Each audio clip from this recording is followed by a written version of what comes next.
Қайырлы күн, қыздар, сіздермен бірге Дана.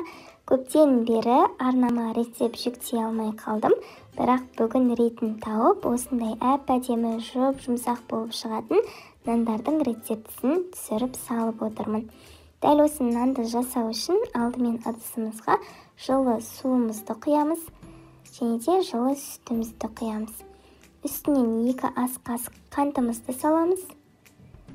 1 ас қасықты қатты толтырмай тұзымызды қосамыз.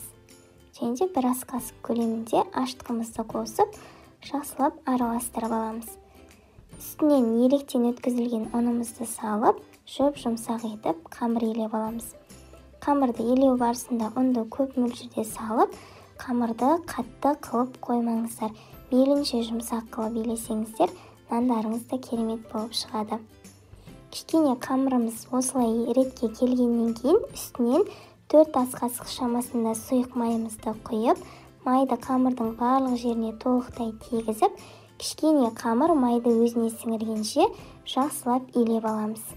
Неге бізде осындай қамыр шығу керек? Енді бетін жауып, 1 сағат шамасында жылы жерге көтерілу үшін қойып қоямыз.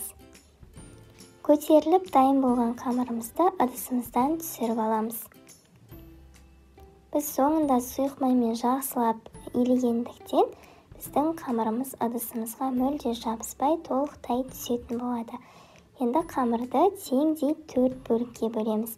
Қыздар, дәл осы рецепт бойынша жасасаңыздар, сіздерде орташа көлемде 4 күлше нан шығатын болады.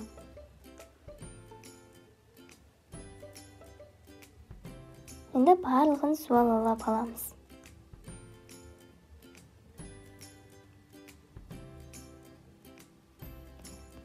Қамырларымызды бірден табамызға орналастырамыз. Мен сақтық үшін астына пергамент қағазын төсеп жібердім, және де табам үлкен болғандықтан 2 зуаладан қойып шықтым. Енді кішкене көтеріліп, қамыр босаңсығанша 10 минуттай бетін сүлгімен жауып қалдыратын боламыз. Кішкене көтерілген қамырымызды енді нан қалпына келтіретін боламыз. Осылай ортасынан бастап шетіне қарай жайсаңыздар, сіздердің нандарыңыз сүп-сүйкімді әдемі болып шығатын болады.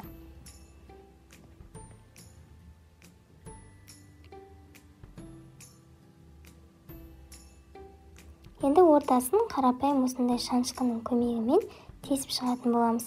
Ал егерде сіздерде арнайы ортасына гүл немесе басқа да суреттерді түсіретін құрылғыларыңыз болса, сонымен жасасаңыздар да болады. Енді тағы да кішкене көтерілу үшін 10 минуттай тағы қалдырамыз. Мінекей біздің қамырымыз жақсы көтерілді. Енді нандарымыздың бетіне 1 жұмыртқаны жарып, жақсылап барлық жеріне тигізіп жағып шығатын боламыз. Егерде үйлеріңізде күнжіт болатын болса, нанның бетіне күнжіт сепкендеріңіз абзал. Ал менде күнжіт болмағандықтан әсемдік үшін ортасына мактан кішкене сеуіп қойдым. Бірақ бұл міндетті емес. Енді қызып тұрған пешімізде 180-200 градус шамасында беті қызарып, әп-әдемі болғанша пісіріп аламыз. Енді біз екінші табадағы нанымызды аламыз. Бірақ бұл табадағы нанымыздың бетіне жұмыртқа болсын, су болсын, айран болсын, мүлде ештеңе жақпай, бұны да дәл 180-200 градус шамасында қызып тұрған пеште пісіріп алатын боламыз. Міне біздің бірінші пешке салған күлше нандарымыз пісіп шықты. Ып-ыстық болып тұр. Қараңыздар, қандай керемет болып шыққан. Асты да толық қызарып піскен, өте әдемі болған. Кішкене ыстықтау болып тұр, сондықтан сіздерге дұрыстап көрсете алмай тұрмын. Екіншісі дәл солай толықтай пісіп шыққан. Міне қыздар, біздің бетіне ештеңе жақпаған екінші салған нандарымыз да пісіп шықты. Енді бұл нандардың бетіне қарапайым сұйық майды, иіссіз сұйық майды жұқалап жағып шығатын боламыз.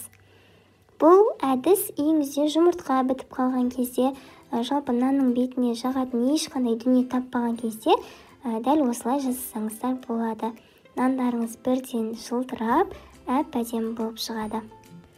Бұл нандарымызда өте әдемі болып пісіп шыққан. Астылары да толықтай піскен. Қараңыздар, май жаққаннан кейін қандай өзгеріс болды. Жылтырап, тәбет ашарлықтай болып шықты. Өздеріңіз көргендей нандарымыз өте әдемі болып шықты. Дәл осы рецепті қолданып сіз де жасап көріңіз. Рецепт ұнайды деген ойдамын. Мінекей, үзілген кездегі ортасының қалай шыққанын қараңыздар. Рецепт сіздерге ұнайды деген ойдамын. Пайдалы болса, лайк баса кетіңіз.